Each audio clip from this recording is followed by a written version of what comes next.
Lady Charmaine, and my guest today is promoting his fascinating, poignant, and powerful memoir. He is well known and an influential and respected commentator on many current social issues, including police brutality and such recent ones as Sandra Bland, the Charleston shootings, and the Baltimore riots. And he's here today to talk about his new book, The Education of Kevin Powell. Help me welcome Mr. Kevin Powell to the show. Welcome.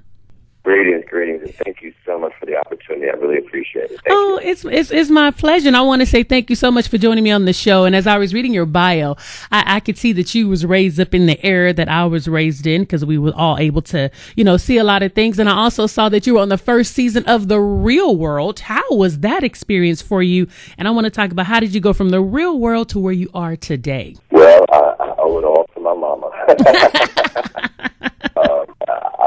I would not be who I am without her. That's why my book is dedicated to my mother. I say that she's the first teacher and leader that I ever met in my life. My mama came from South Carolina in the 1960s up to the north, to Jersey City, New Jersey, where I was born and raised. And my mother only had an 8 for education, but she was the smartest, hardest working person I ever met. And from the time I was 3 or 4 years old, she really instilled in me some really basic things. One was faith. Mm-hmm. 2 was work hard. 3 was you have to get education. And even though my mother had never been on a college campus herself, even at that early age, 3, 4 years old, you're going to college. So that had a great impact on me. And I'm a writer because of my mother, because when I was 8 years old, when she began taking me to the library on a regular basis, and that's when I really fell in love in a profound way with books. And at some point, that this is what I want to do with my life, So there's nothing that I do that I don't give my mother credit for. Amen. Now, because growing up, you had some traumatic periods in your life, from homelessness and despair. Were you going through those transitions with your mom? And how did you stay so grounded? I know you said it was your mother, but sometimes as a kid, when you're going through things, especially homelessness, and you see your parents going through things, it can affect you as a child. Did any of those things affect you in such a way that you had to go through therapy yourself? Because it did. Oh, yeah. I've been in counseling therapy for over 20 years. I'm a huge advocate for mental health. Mm-hmm. I grew up, there was violence. There was a lot of anger and rage. My mother, think about it. She was a single woman of color who was poor. So she was dealing with the triple threat of racism, sexism, classism of her entire life. And then on top of that, my father, who she had met when she moved north, who was at least about a dozen years older than her, got her pregnant and basically abandoned her. He came around a couple of times after I was born, up until I was 8 years old, and then he completely cut us off, cursing her out on a telephone call that I'll never forget. And so my mother had to deal with all of that, as she was raising me in an inner city environment, in an impoverished environment, on welfare and food stamps and government cheese. And there was no therapy, there was no yoga, there was no Oprah or Dr. Phil or any of those things. She just simply did the best that she could. But what it means is sometimes, you were beaten a certain kind of way, quote unquote, you would talk to the child a certain kind of way. And there was misplaced anger, obviously, because I looked like, or as we say, I favored my father. And now I understand it all now as an adult, and there's been forgiveness, because I think you can't move forward with your own life if you don't forgive. But growing up, that affected me profoundly. My relationship with my mother was a combination of love and pain and trauma. Then obviously I was traumatized deeply by my father abandoning me, and I started to blame myself for that situation. And I did what a lot of young people do, especially boys. Well, maybe not especially boys in these times, but boys, in my case, acting out. I would act out in school, and at some point I started getting in trouble in the streets with police and things like that. And so it was a very, very precarious existence, to the point when I was a teenager, as I talk about in the book, spending a lot of time going back and forth to court as basically like a disruptive juvenile. My mother would say to me, I don't know if you're going to make it,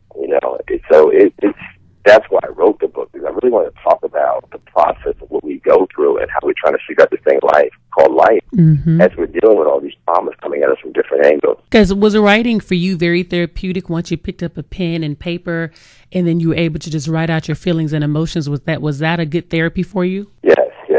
I couldn't imagine. I always say that writing is like breathing to me. It is probably one of the most important things that I could ever have in my life. And I'll tell you, it was therapeutic, but I also had moments as I was recounting some of the things that happened to me. I had nightmares. I'm not going to lie about it. There were times when I had to put the book down and step away from it. This book was written over the course of the last 3-4 years very seriously, but I've been in my head in different forms for the past 15 years or so. Different parts of it were there.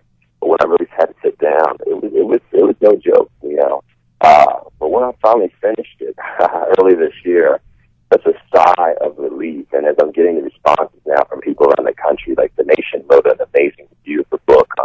Huffington Post has an amazing review of the book. It's just really been humbling.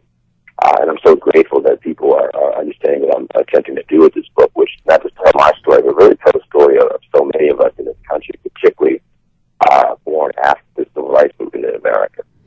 Yes, because it's so funny listening to you talk. I'm like, okay, we all got to be about the same age, because when you was talking about government cheese, I remember all those days. And you know, it's funny to me as I'm listening to you talk. You're from the East Coast? No, I'm actually from I'm from the Bay Area. I'm from the Bay Area. Oh, you're from the Bay, but you're in Sacramento now. I'm in Sacramento now, and I wanted to ask you about how you began writing, but then you began to write for a great magazine called Vibe Magazine. How did that even come about for you? You know, going through all the things you went through. I see you have a love for writing, and now you're writing for Vibe Magazine. And you got to interview people such as Tupac Shakur, and you got involved in the whole hip hop revolution, which was a voice for us, definitely back, you know, in the 80s and 90s as we was going through with Public Enemy. So how did you get into that?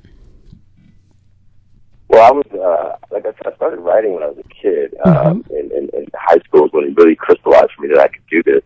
And then when I got to college, Rutgers University, where I actually went to school with people like the comedian Bill Bellamy and the singer Regina Bell and Sister Soldier, who's the writer and activist, you know, we were all at school at the same time, and that's when it really took off. And originally, I just wanted to be a news reporter. I was interested in being an investigative reporter for some publication and just telling stories that were happening in our communities because of my activist spirit. Because I was also a student leader in college. And after college, I was just hustling. I moved from New Jersey, where I was living and born and raised, to New York. And I probably wrote for every magazine and newspaper you can name at that time. And actually, the first music piece I ever wrote, since you said you're from the Bay Area originally, was for the San Francisco Bay Guardian. Is that the publication? Yep, that's it. A weekly, actually. That's you got it. Yeah, and so it was a music piece I wrote, and that's how it started. And within 2 years or so, rumors started flying that Quincy Jones was going to launch a publication with Time Warner, and it was going to be based in hip hop culture. And as a young person, I thought, well, I'm a hip hop head. I grew up in the culture. I had been a b-boy, a dancer, a graffiti writer. And, you know, I was just hoping to get a little tiny record review, CD review in the issue, like 100 words. I just want to have my name in the magazine with Quincy Jones, that Quincy Jones had created. Little did I know, the editor-in-chief of the publication, Jonathan Van Meter, and I was saying my memoir, had read something that I wrote about, you know, growing up in Jersey, in the city. And so I ended up writing a cover story on Naughty by Nature, which was at the time the biggest group in the country because of their single OPP. And that was the test issue of Vibe, and it was an instant bestseller. It's actually a collector's item now. And that's how I got hired to write for Vibe magazine. So it was really doing my due diligence very young. I started writing professionally at 20 years old when I was still in college. I was actually getting paid to write. I was so determined to be a writer. Wow, what a great story. And I just want to thank you so much for coming on the show, Kevin. And I want to remind the audience to make sure you go and pick up your copy of The Education of Kevin Powell. It's a personal memoir. You can hear his passion and a little bit about what he's gone through growing up as an adult. And I'm sure it's going to bless many of you. And Kevin, again, thank you so much for coming on the show, and congratulations on your new book. Thank you so much for the opportunity. I really appreciate it. I wish you many blessings. Thank you, and have a great day. Bye-bye. Lady Charmaine.